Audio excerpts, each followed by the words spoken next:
सन 1792 29 जून की रात को उन्होंने एक ऐतिहासिक कार्य का प्रारंभ किया, नीलकंठ वर्णी के रूप में।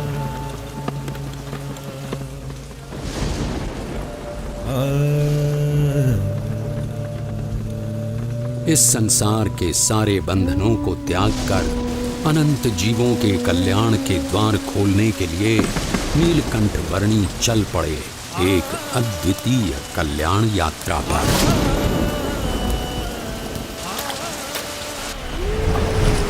बाढ़ से उफनती हुई सरयू नदी की ओर नीलकंठ वर्णी की इस असाधारण यात्रा का प्रारंभ साधारण कैसे हो सकता था?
प्रकृति की गोद में पैदल चल पड़े केवल 11 वर्षीय नीलकंठ वर्णी अकेले थे, फिर भी रोमांचित थे, क्योंकि संसार के सारे बंधन दूर अयोध्या में ही छूट चुके थे। जैसे जल की बूंदें जल में ही मिलकर रह जाती हैं, वैसे ही वे मुमुक्षुओं के बीच रहना चाहते थे। और अब तो उनके चरण भी मुक्त थे, हर उस जगह तक जाने के लिए जहां वे जाना चाहते थे।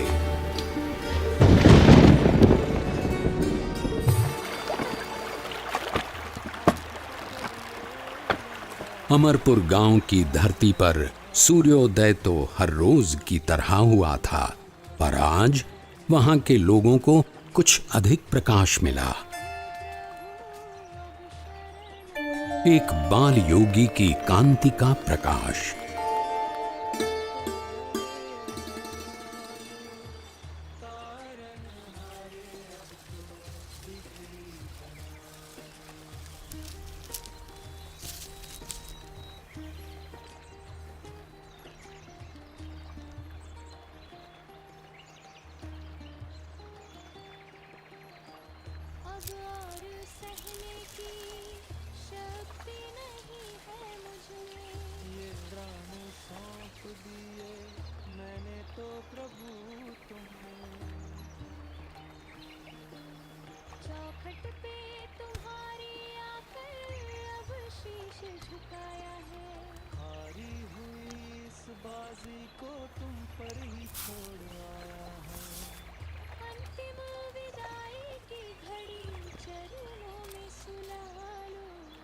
प्रसाद के लिए धन्यवाद। अब मुझे आगे जाने की अनुमति दीजिए। बालयोगी, अगर आप लंबी यात्रा करके आए हैं तो आज के दिन यहीं रुककर विश्राम करके जाइए। अभी तो मेरी यात्रा आरंभ हुई है और मुझे बहुत लंबी दूरी तय करनी है। जैसा आप उचित समझे।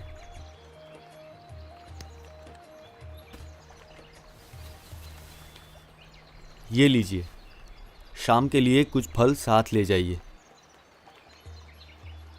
सुबह शाम की चिंता करनी होती तो संसार का त्याग ही क्यों करता। जो जीवन के अगले पल देंगे वे ही पल पल के लिए सब कुछ देंगे।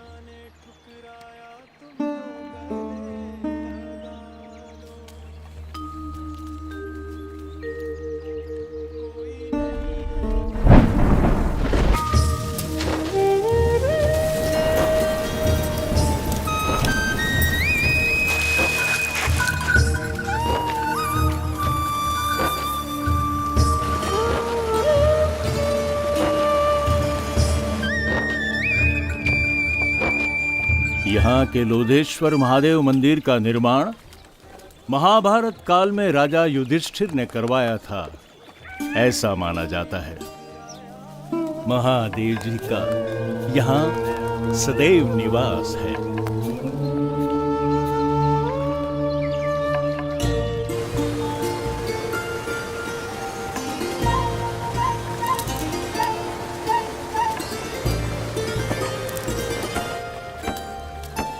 निडर, निशंक और निश्चल गति से अविरत यात्रा कर रहे नीलकंठ वर्णी की जीवन शैली एक योगी की परिभाषा को जैसे उन्नत कर रही थी।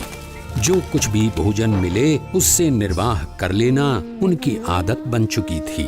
एक ब्रह्मचारी की तरह आसन मुद्रा में ही निद्राधीन होना उनका नियम बन चुका था और मुमुक्षुओं की खोज में चलते रहना उनका नित्य क्रम।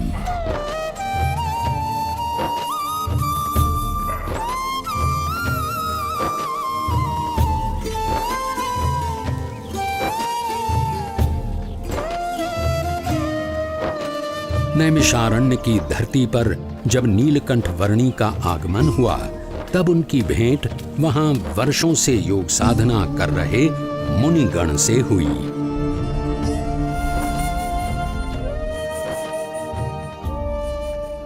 आपकी उपस्थिति से ही प्रतीत हो गया कि हमारी वर्षों की योग साधना सार्थक हो गई, अर्थपूर्ण हो गई।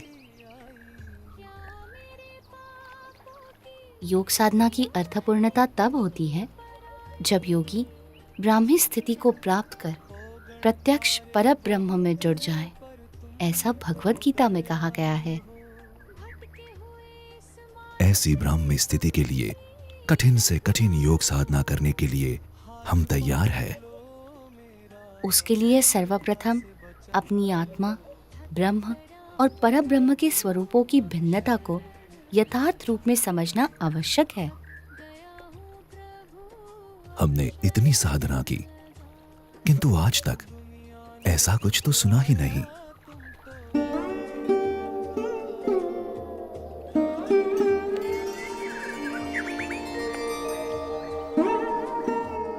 बाल योगी, आपके विचारों में कुछ नवीनता है। हमारी अभिलाषा है कि आप सदैव हमारे साथ यहीं रहें। वैसे भी इस नैमिषारण्य से अच्छा स्थान इस पृथ्वी पर कहीं नहीं है। ऋषिवर, जहां भी भगवान या उनके सच्चे ब्रह्म स्वरूप सतपुरुष की निश्रा है, वैसा हर एक स्थान नैमिषारण्य तीर्थ के समान ही है। नैमिषारण्य से चल पड़े नीलकंठ वर्णी सहजापुर आ पहुंचे।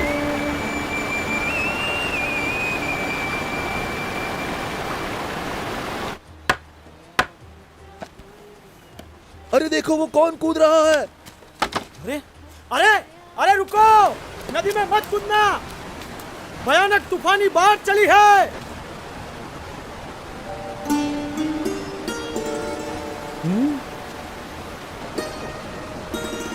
अरे कूदे तो मर जाओगे, वापस आओ, रुक जाओ, ठहरो, मर जाओगे। कहाँ गया? लगता है पानी के भंवरों ने उसे खींच लिया, डुबो दिया। इतनी भयानक बाढ़, उसका जीवित रहना असंभव है। मर गया बेचारा। कहाँ गया वो बच्चा? कहीं नजर नहीं आ रहा। राम राम। मर गया बेचारा।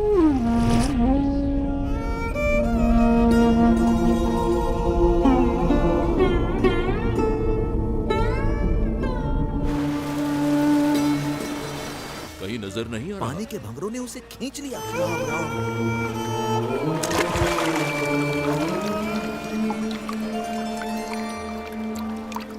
इतनी भयानक बाढ़ में उसका जीवित रहना असंभव है। बेचारा। अरे ये कौन होगा? ये कैसे बच गया? अरे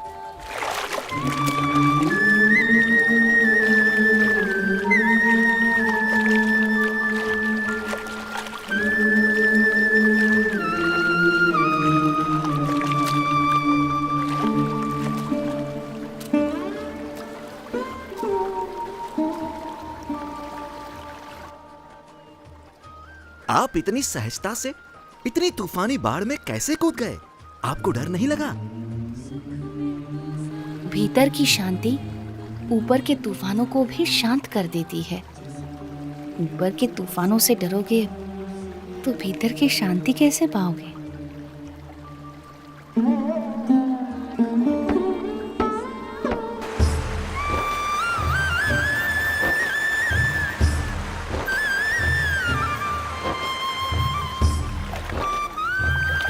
नीलकंठ वर्णी के निरंतर अथक रूप से चलते चरण उन्हें जहां भी ले जाते थे, वहां कोई न कोई किसी न किसी रूप में उनसे जुड़ जाता था।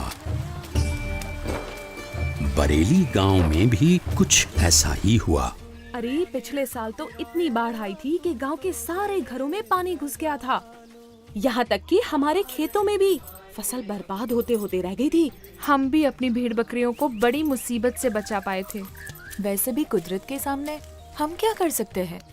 जो भगवान चाहेंगे वही होगा, सब उसके हाथ में है। हाँ, सो तो है। हरि करे सो होय जगत में, हरि करे सो होय, चाहे करे नर कोटि उपाय, कर कदू जो कोय जगत में हरि। अरे रुक क्यों गई? गाना। हाँ? कितना प्यारा बच्चा है। केवल बच्चा है या कुछ? इतना छोटा बालक और योगी?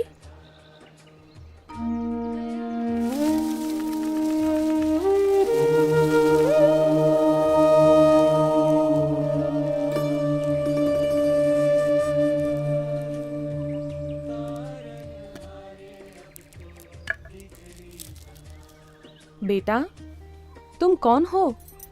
तुम्हारा नाम क्या है? यूं तो सारे नाम मेरे ही हैं, पर आप चाहें तो मुझे नीलकंठ बुला सकते हैं। नीलकंठ? पर तुम यहाँ क्या कर रहे हो बेटा? तुम्हारा घर कहाँ है? उस घर का तो मैं त्याग कर चुका हूँ। फिर भी मैं जहाँ भी हूँ घर में ही हूँ, क्योंकि मेरा घर तो सारा विश्व है। पर इतनी छोटी उम्र में तुमने अपनों को क्यों छोड़ा? सबको अपनाने के लिए। जो भटक गए हैं उन्हें घर वापस लाने के लिए। तुम हो तो इतने छोटे से, पर बातें बहुत बड़ी बड़ी करते हो।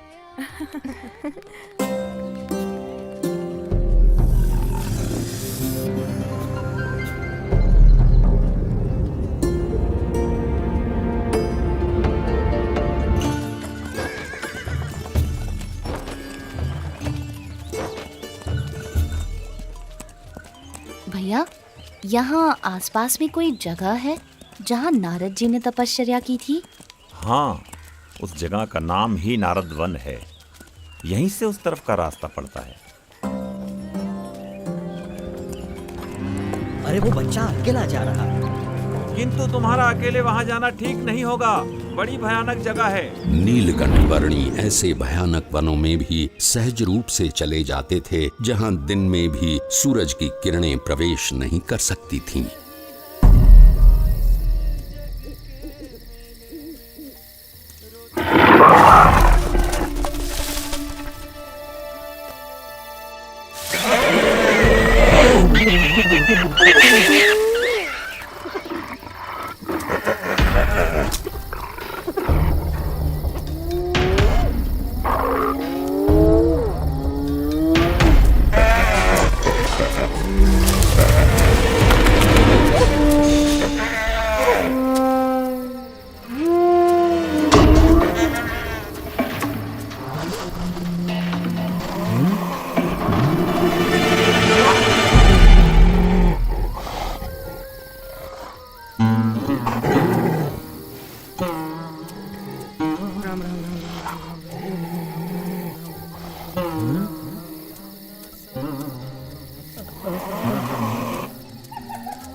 सुबह हो या शाम, दिन हो या रात, ऐसे अनेक बीहड़ वनों को पार करते हुए, कईयों को अपने स्वरूप की स्मृतियां देते हुए कुछ दिनों की यात्रा के बाद नीलकंठ वर्णी नारद वन आ पहुंचे।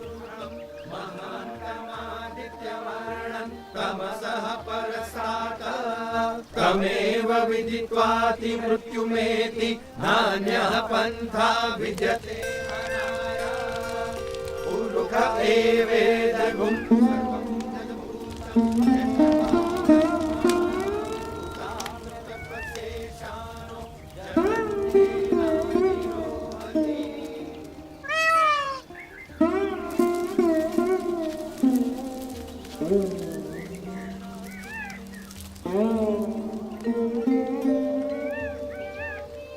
आपके दर्शन मात्र से प्रतीत होता है कि कई वर्षों से जिनका स्मरण हम अपने हृदय में करते आए हैं, वो भगवान स्वयं आज हमारे समक्ष प्रकट खड़े हैं।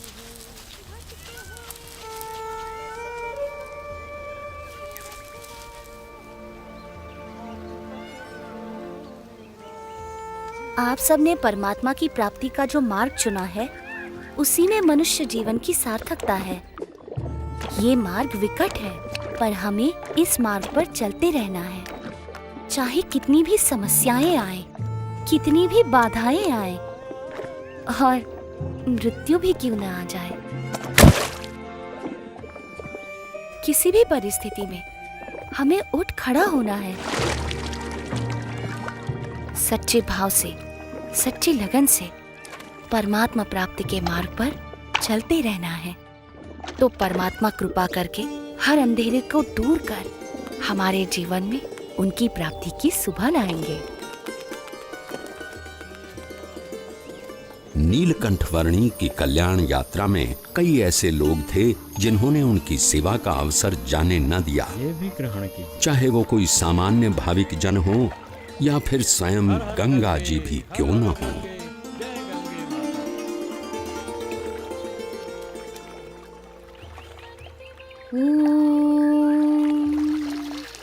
भूर्भुवस्वः तत्सवितुर्वरेण्यं भर्गो देवस्य धीमहि धियो यो नः प्रचोदयात्।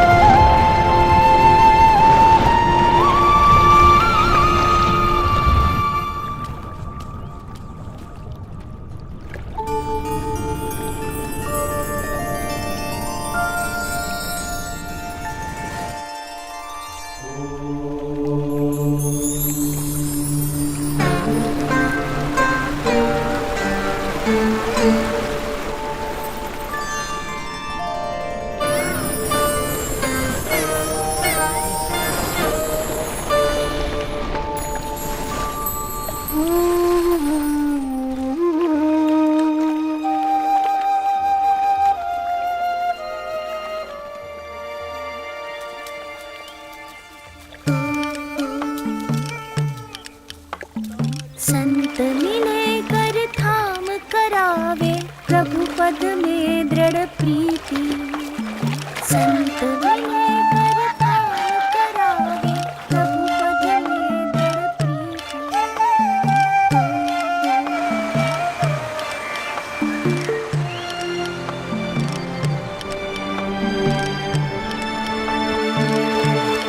प्रीति।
हरिद्वार में यहां आपको कोई शांत जगह नहीं मिलेगी।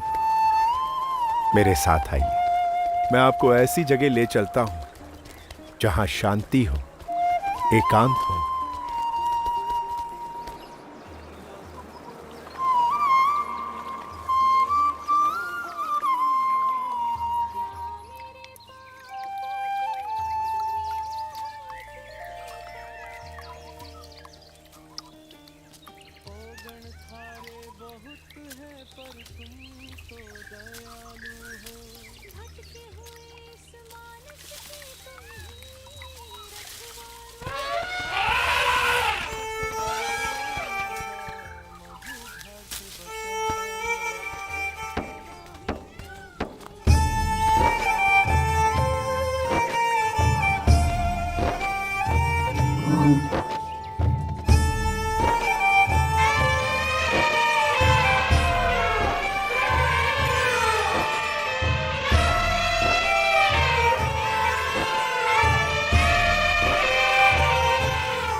आज तक बहुत सारे साधु, संत, योगी, महर्षि यहाँ आए हैं, परंतु इतने भावपूर्वक किसी की सेवा करते हुए मैंने आपको कभी नहीं देखा। कौन है ये? जो कुछ भी है यही है। इनके आगमन से हरिद्वार सच में हरि का द्वार बन गया। हाँ?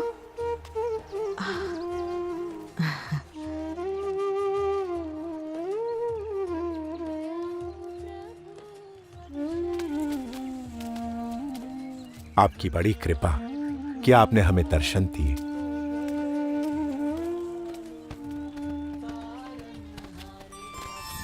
सबकी भक्ति का स्वीकार करना और ज्ञान की परम अवस्था में रहते हुए भी भक्ति का एक भी अवसर जाने न देना, वो नीलकंठ वर्णी की निजी रीत थी।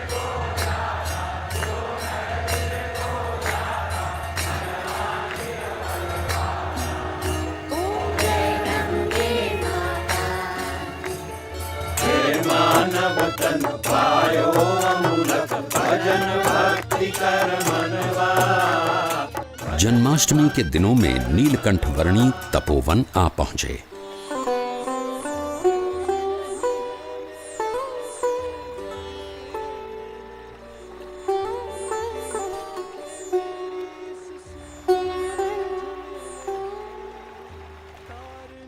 इस तपोवन में रम्यक मुनि और ध्रुव जी से लेकर आज तक बहुत ऋषियों ने तपश्चर्या की है, पर हम लोग सबसे अधिक भाग्यशाली है कि स्वयं आप हमें कल्याण प्रदान करने के लिए यहाँ पधारे। मैं मुमुक्षु से मिलने के लिए सदैव उत्सुक रहता हूँ। धन्यवाद प्रभु। यहाँ ऋषिकेश में भगवान श्री राम के भाई लक्ष्मण जी ने तपश्चर्या की थी, इसलिए यह मंदिर लक्ष्मण मंदिर के नाम से प्रचलित है। यहाँ उपवित परिवर्तन करने की विशेष महिमा है।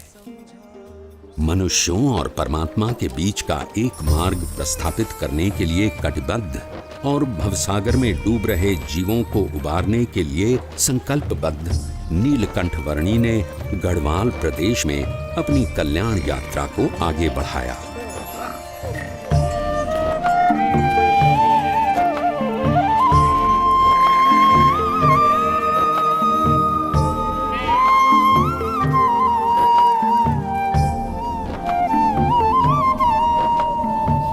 किसी भी परिस्थिति में अपने ध्येय तक पहुंचने की नीलकंठ वर्णी की संकल्प शक्ति के सामने कोई भी विकट रास्ता सरल बनकर रह जाता था।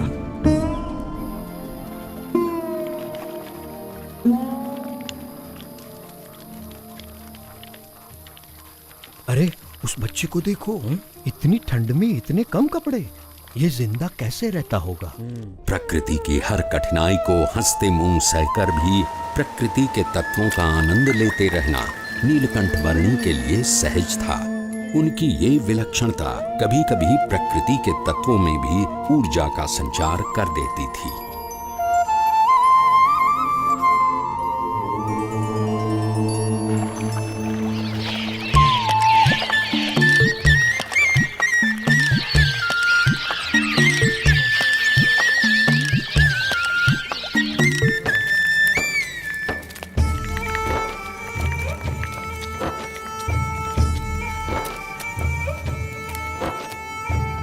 ये मनभंग पर्वत है और वो चित्तभंग पर्वत, और वहां दूर नदी के किनारे जो दिख रहा है वो है श्रीपुर गांव। उस रास्ते से हम ऊपर केदारनाथ जा सकते हैं।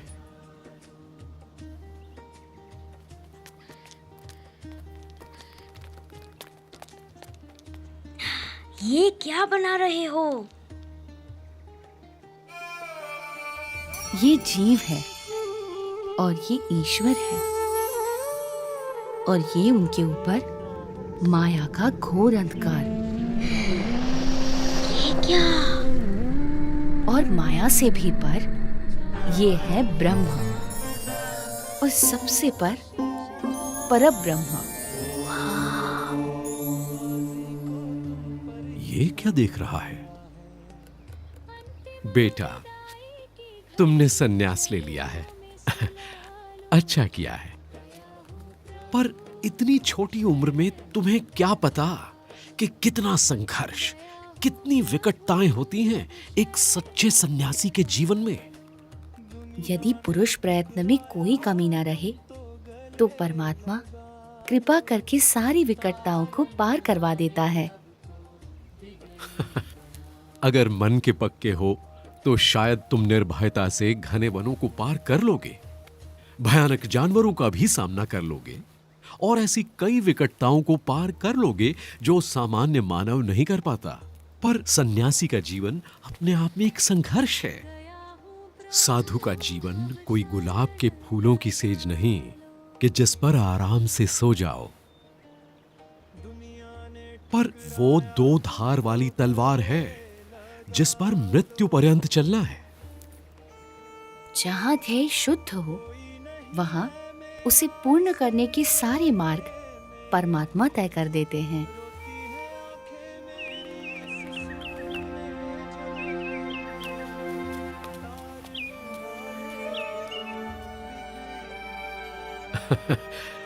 बच्चा है पर मन का पक्का है।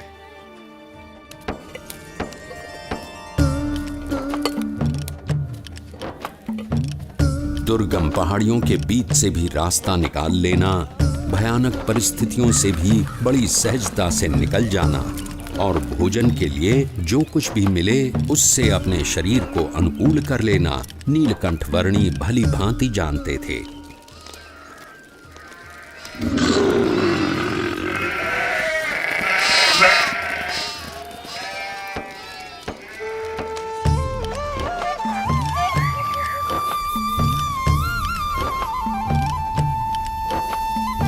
अपनी कल्याण यात्रा के दौरान नीलकंठ वर्णी श्रीपुर आ पहुंचे। प्रणाम महंत। आशीर्वाद। स्वस्थ तो हो ना? हाँ। प्रणाम। शुभम भवतु। कल्याण। ईश्वर मंगल करे।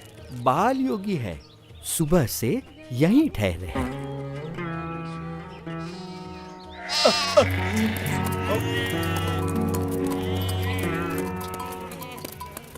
सब सुनिए, संध्या काल हो रहा है, सब सचेत हो जाइए।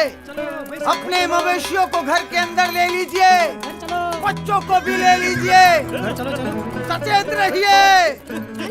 खेलना बंद करो, पता है ना बाहर कितना खतरा है। घर का ताला अंदर से बंद कर लेना, कोई बाहर ना निकले, ध्यान रखना। चलो चलो जल्दी करो। चलो जल्दी जल्दी सब कुछ अंदर रख दो। चलो चलो जल्दी करो। मैंने इस तरफ के दरवाजे बंद कर दिए हैं। भी सब बंद कर दिया है। चलो जरा जल्दी करो। चलो चलो तुम जल्दी पीछे करो। के सारे दरवाजे भी बंद कर दो। हाँ भैया। अरे कोई खिड़कियां भी खुली मत छोड़ना। अरे सामान आने के बाद अपने सभी लोगों को अंदर बुला लो, कोई बाहर ना रह जाए। बेटे, मैं इस कमलेश्वर मठ का महंत हूं। अंधेरा हो रहा है और रात बहुत डरावनी होगी। मठ के अंदर आकर रहो। अंतर का उजास बाहर के अंधेरे से डरने ही नहीं देता।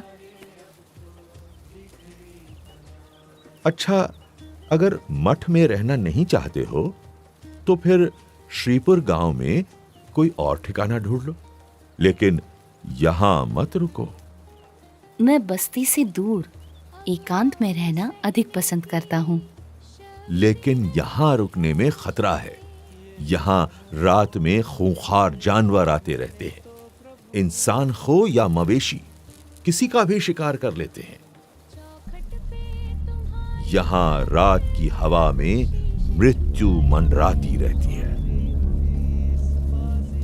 तो आपका कहना है कि मृत्यु आपके मठ में प्रवेश नहीं कर सकती? क्या आपके किवाड़ या दीवार मृत्यु को रोक सकते हैं?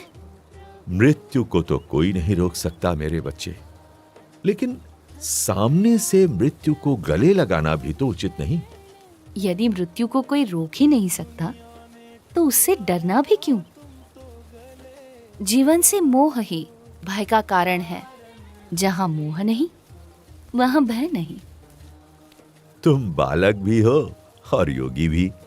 अब बाल हठ और योगी हठ दोनों को तो मैं नहीं छुड़वा सकता। वैसे मठ में सदैव तुम्हारा स्वागत है। मन करे तो चले आना।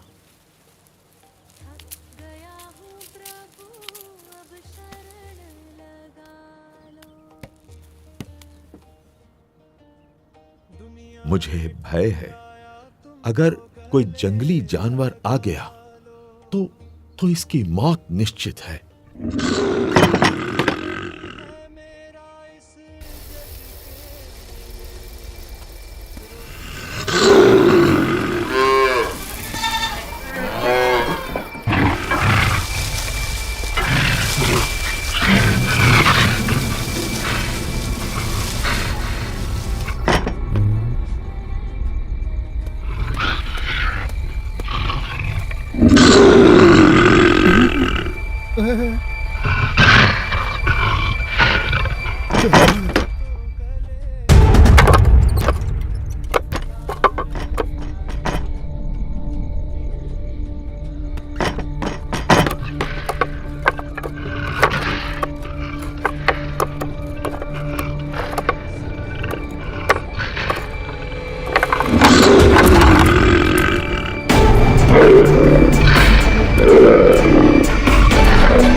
शांतं भवतु, कल्याणमस्तु।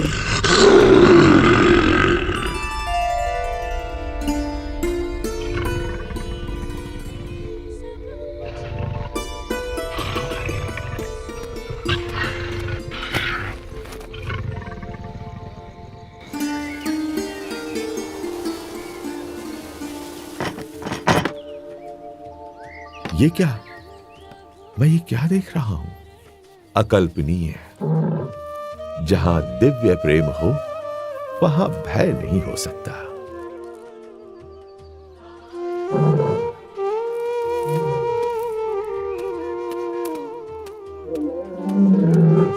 स्वामी, स्वामी रुक जाइए, रुक जाइए स्वामी। स्वामी, स्वामी अब आप कहीं न जाइए। ये मेरा मठ, मेरी महंती, मैं स्वयं, सब कुछ आपका है स्वामी। कृपया स्वीकार कीजिए, स्वीकार कीजिए। मेरा मठ तो सारा विश्व है। उस मठ को छोड़कर मैं इस मठ को कैसे स्वीकार कर सकता हूँ? और इन सब में ही बंधे रहना होता तो घर का त्याग ही क्यों करता? प्रभु, हमारा प्रेम स्वीकार कर यहीं रुक जाइए और हमें आपकी सेवा का मौका दीजिए।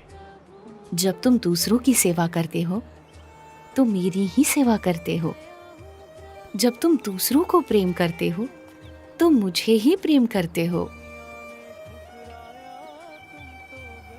हर एक जीव में बसे परमात्मा के स्वरूप का आदर करना और उस आदर से हर एक को समान भाव से अपनाकर कल्याण के मार्ग पर प्रेरित करना, वो नीलकंठ वर्णी की अनूठी शैली थी।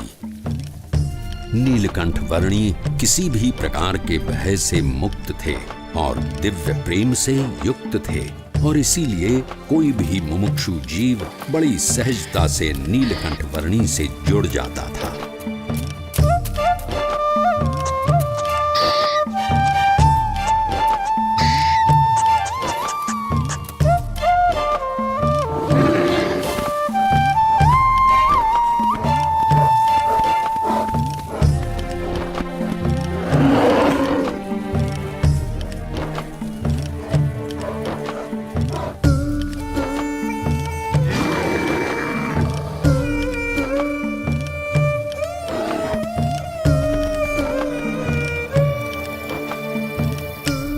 कल सुबह स्नान पूजा आदि करने के लिए अच्छी जगह कहाँ मिलेगी? इस तरफ चले जाओ।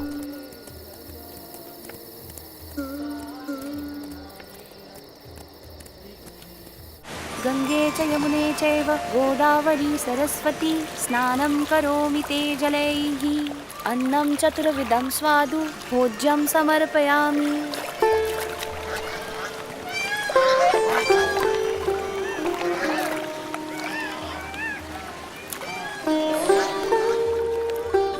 हमें जो मनुष्य जन्म मिला है वो बहुत दुर्लभ है और इसीलिए उसका उपयोग भी कल्याण के लिए होना चाहिए। संसार सिंधु करन को नैया भक्ति हरि की कर ले भैया। संसार सिंधु करन को नैया भक्ति हरि की कर ले भैया। अंत समय हरि मुक्ति दिलावै बिनु हरि के कछु काम न आवे। अंत समय हरि मुक्ति दिलावै बिनु हरि के कछु काम न आवे। अंत समय हरि मुक्ति दिलावै बिनु हरि के कछु काम। भाई वो अपना मजा ले रहे हैं और हम हमारा। उस नशे के सामने ये नशा तो कुछ भी नहीं है। पर इसमें बुरा भी क्या है, मजा आता है। इस व्यसन से अधोगति है और उस व्यसन से उन्नति। पसंद भी आपकी है और निर्णय भी।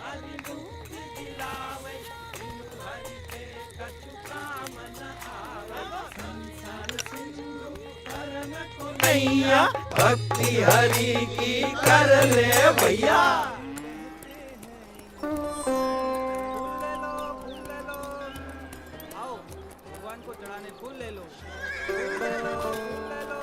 आप यहाँ पहली बार आए हैं? हाँ। तो मेरे साथ चलिए, मैं आपको गुप्त काशी के मंदिरों के दर्शन करवाता हूँ। चलो। ये गुप्त काशी का मणिकर्णिक कुंड है। यहाँ एक गौमुख से गंगा जी का पानी आता है और दूसरे गौमुख से यमुना जी का। अच्छा, गंगा यमुना का संगम है यहाँ।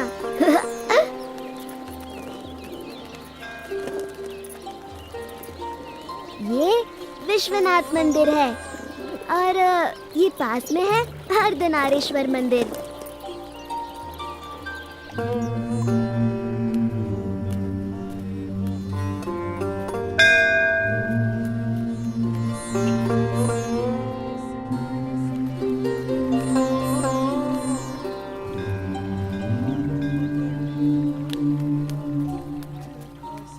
अब आप कहाँ जाओगे?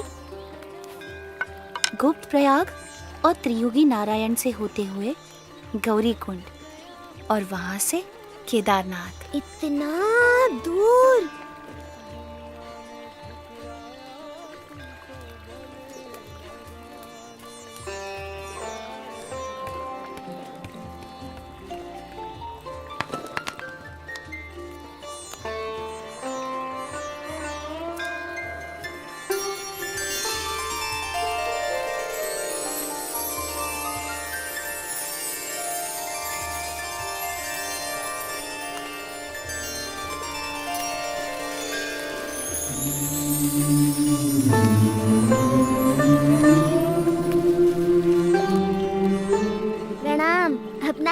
ध्यान रखना।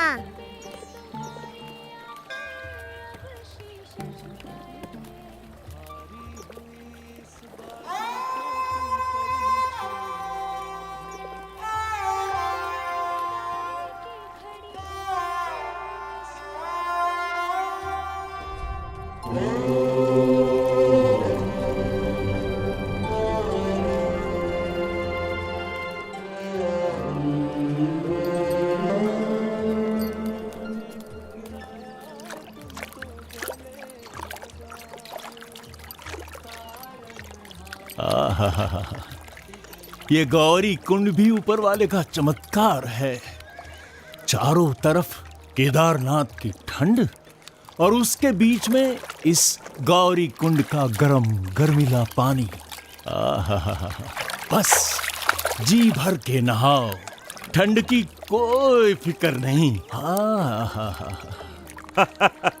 सही कहते हो तुम।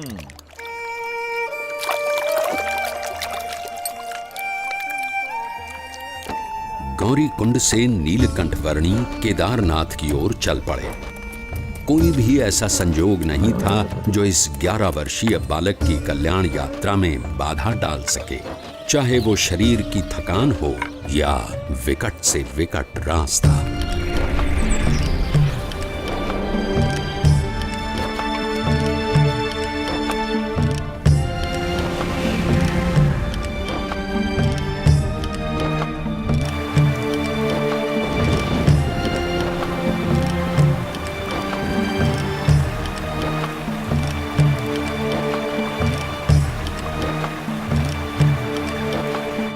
भवाटवी में साधु की संगत हरिपद प्राप्त करावे।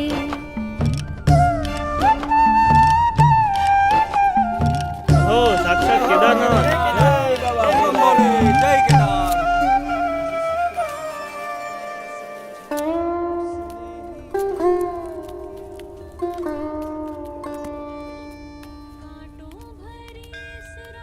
ये कहाँ खोया हुआ है? अरे किस दुनिया में हो भाई? साक्षात नारायण की दुनिया में। हाँ? क्या? कहाँ? मुझे इन वर्णी में साक्षात नारायण भगवान के दर्शन हो रहे हैं। तुम भी दर्शन कर लो। साक्षात भगवान नारायण। हाँ। ओह प्रभु, साक्षात नारायण। धन्यवाद धन्यवाद। प्रणाम प्रभु। प्रभु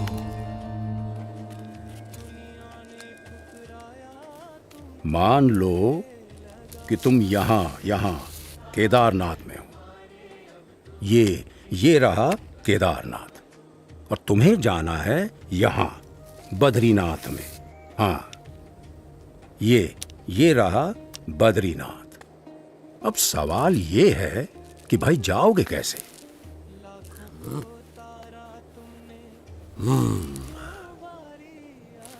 तो तुमको जाना पड़ेगा पहले ज्योतिर्मठ, ये यहाँ पर, और फिर यहाँ से ऊपर ये हाँ, यहाँ तुम पहुंचोगे बद्रीनाथ।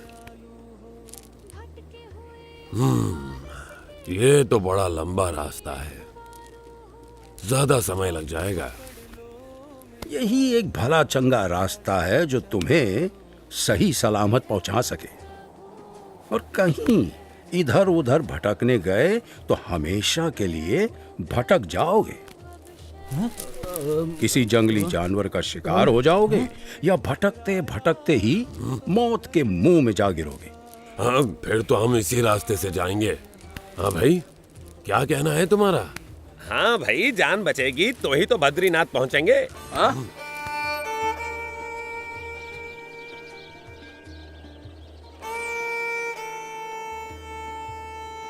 थोड़ी देर ज्यादा लगेगी पर जिंदा तो पहुंचेंगे। हाँ, सही समझे।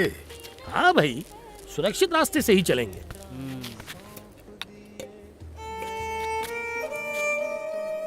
केदारनाथ से सीधे बद्रीनाथ जाना असंभव भी तो नहीं है।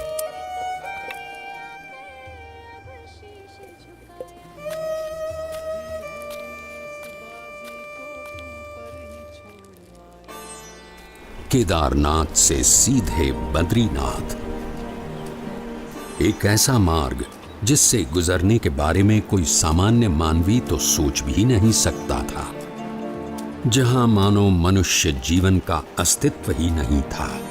ऐसा कुछ भी नहीं था जो मनुष्यों को जीवित रहने देने का कारण बने। अगर कुछ था तो बस कदम कदम पर खतरा।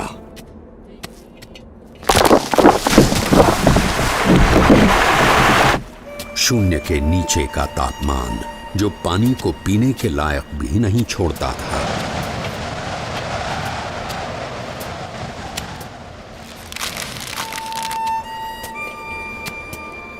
मीलों तक फैली हुई बर्फ जैसे विपत्तियों का महासागर और हर क्षण मृत्यु का आह्वान।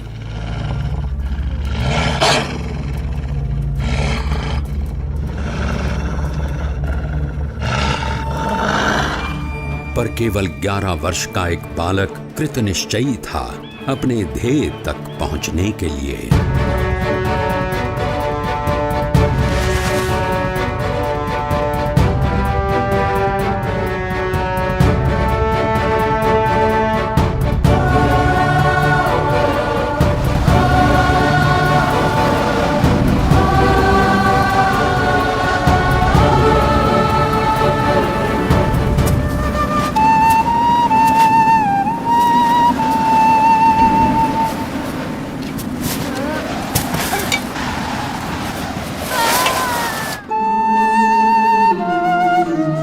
परमात्मनि यो रक्तो विरक्तो अपरमात्मनि।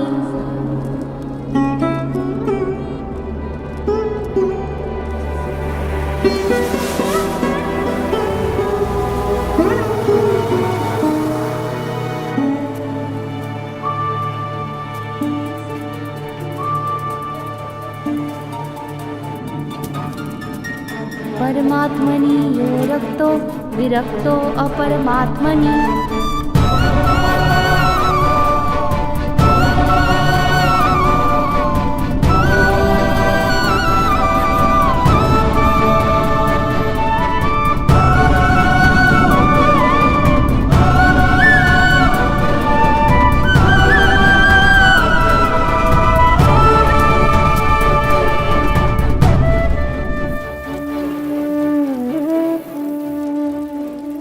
इस ठंड में हम लोग यहाँ कंबल ओढ़कर भी ठीक से सो नहीं पा रहे। और वो बच्चा नंगे पांव, खुले शरीर, केदारनाथ से सीधे बद्रीनाथ के विकट रास्ते पर अकेला चल पड़ा है। क्या हुआ होगा उसका?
ऐसा क्या था जिसके कारण कोई भी प्रकार की परिस्थिति नीलकंठ वर्णी को रोक सकने में असमर्थ हो जाती थी। कभी हिम प्रपात तो कभी भयानक बारिश,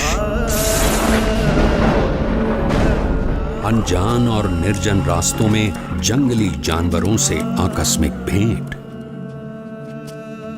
अनजान रास्तों को समझकर पहाड़ियों और खाइयों के बीच में से भी रास्ता कर लेने की चुनौती,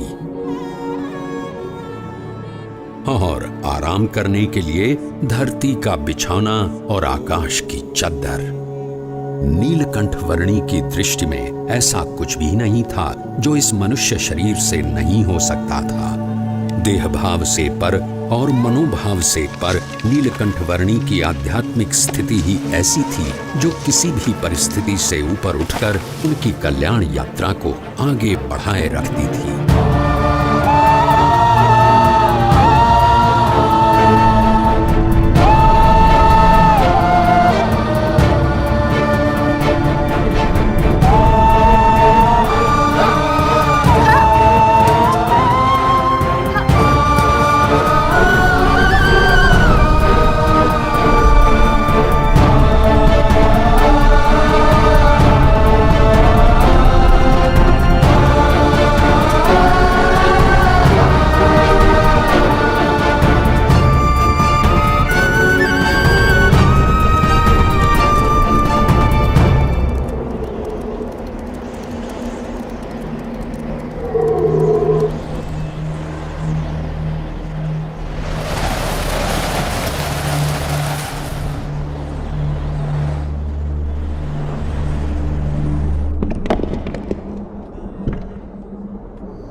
ऐसे विपरीत हालात में भी अपने नियम, धर्म और अपनी भक्ति के नित्य क्रम के साथ कोई भी समझौता न करके भक्ति की प्रणाली की पुष्टि करता हुआ एक ऐसा उदाहरण नीलकंठ वर्णी ने प्रस्थापित कर दिया जो सदा के लिए भक्ति रीति का पोषण करता रहेगा।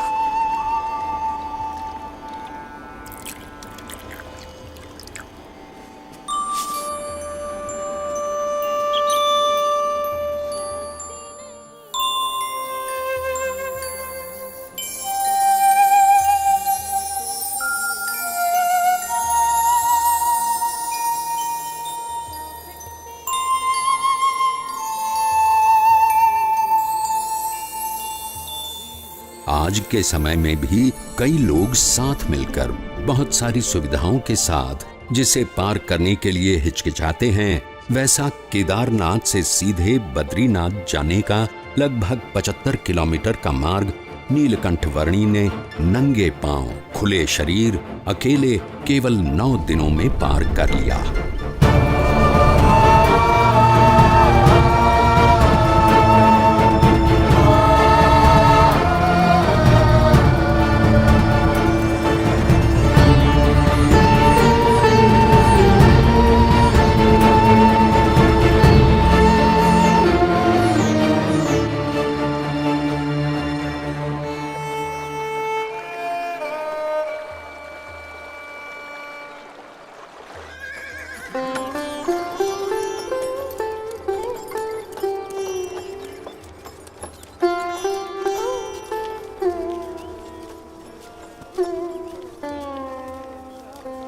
जय बद्रीनाथ विश्वम्भरम, जय बद्रीनाथ विश्वम्भरम, जय बद्रीनाथ विश्वम्भरम, जय बद्रीनाथ।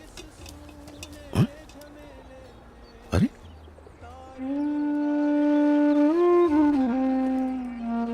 इस चरण छाप में ऊर्ध्व रेखा के साथ सारे 16 चरण चिन्ह,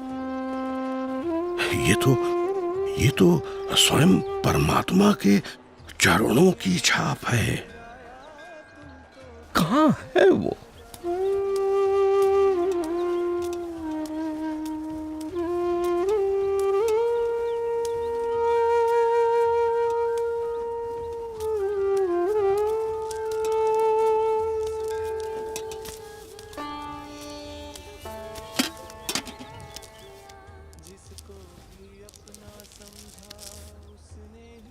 प्रणाम। मनुष्य के रूप में आपका दर्शन पाकर आज मेरे आनंद की कोई सीमा नहीं है प्रभु। मेरा रोम रोम हर्षित है प्रभु। कहीं सुना है और शास्त्रों में पढ़ा भी है कि भगवान जब मनुष्य रूप धारण करते हैं तब उन्हें पहचानने का सौभाग्य बहुत भाग्यशाली को ही मिलता है।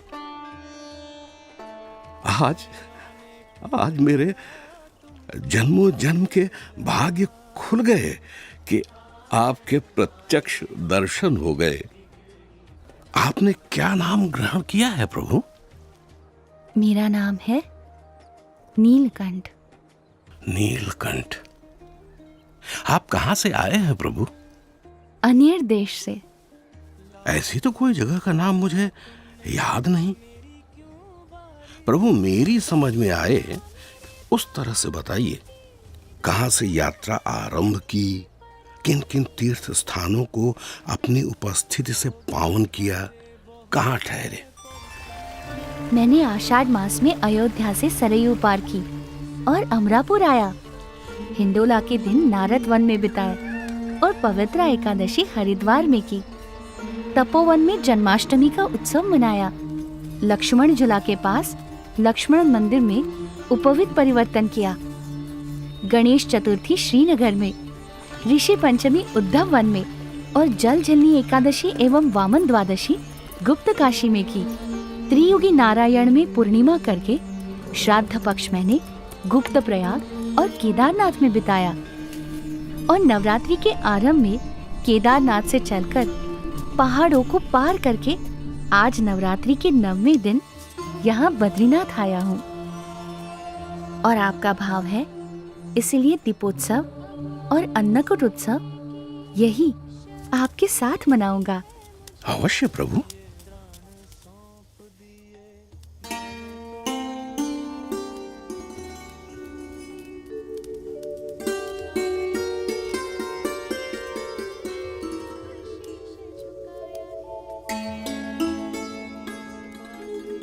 पवनमंद सुगंध शीतल हेम मंदिर शोभितम निकट गंगा बहती निर्मल। बोलो बद्री विशाल जय। शीत ऋतु में ठंड से बचकर रहने के लिए बद्रीनाथ के लोग भगवान की मूर्ति समेत ज्योतिर्मठ आकर बसते थे।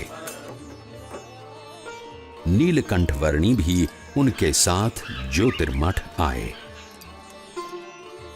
अहम ब्रह्मास्मि अयम आत्मा ब्रह्म एव अयम आत्मा ब्रह्म एव। ये सब उपनिषद के मंत्रों का अच्छा पाठ कर रहे हैं। प्रभु, ये तो हम सबका नित्य क्रम है। इन मंत्रों के रटन से ये सब अपनी आत्मा का ब्रह्म के रूप से अनुसंधान कर रहे हैं। ऐसा उत्तम ध्येय रखते हैं। उसका अर्थ है कि ब्रह्म, आत्मा एवं परमात्मा के स्वरूपों की भिन्नता को वे यथार्थ रूप से समझते हैं। हमने तो ऐसा ही रटन सीखा है। अहम ब्रह्मास्मि अहम ब्रह्मास्मि।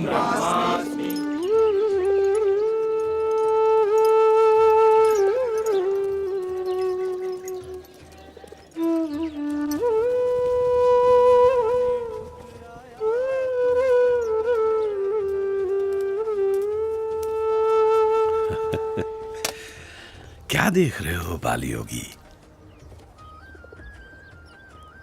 मुझे मानसरोवर जाना है। क्या आप रास्ता दिखा सकते हैं? अभी से रास्ता पूछ के आप क्या करोगे? अरे जब ठंड की ऋतु समाप्त हो जाएगी तब बहुत सारे लोग वहां जाएंगे, उनके साथ चले जाना। हाँ? मुझे तो अभी जाना है। है? इस ठंड में? हाँ। मानसरोवर? अरे प्रभु, ऊपर की ठंड तो आग की तरह जलाती है, वहां शरीर का लहू पानी बन जाता है और पानी जमकर पत्थर, और कदाचित उससे बच भी गए तो बर्फ आपको जिंदा गाड़ देगी प्रभु। अरे प्रभु, इस ऋतु में मानसरोवर की ओर जाने के विचार मात्र से भी सब डरते हैं। आप मुझे योगी बुलाते हो ना? हाँ प्रभु। योगी को ना तो प्राणों का भय होता है, ना असफलता का, ना कल का, ना किसी फल का, ना यश का, ना अपयश का। आपका बहुत धन्यवाद कि आप मेरी चिंता करते हैं। प्रभु,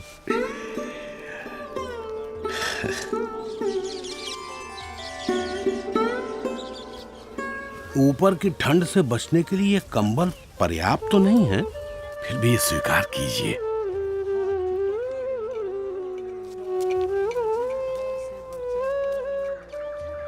खेलने कूदने की उम्र में इतने कष्ट, ऐसी तपश्चर्या, इतनी कठिन यात्रा किस लिए? मेरी यात्रा कल्याण के लिए है। मैं आपसे फिर मिलूंगा।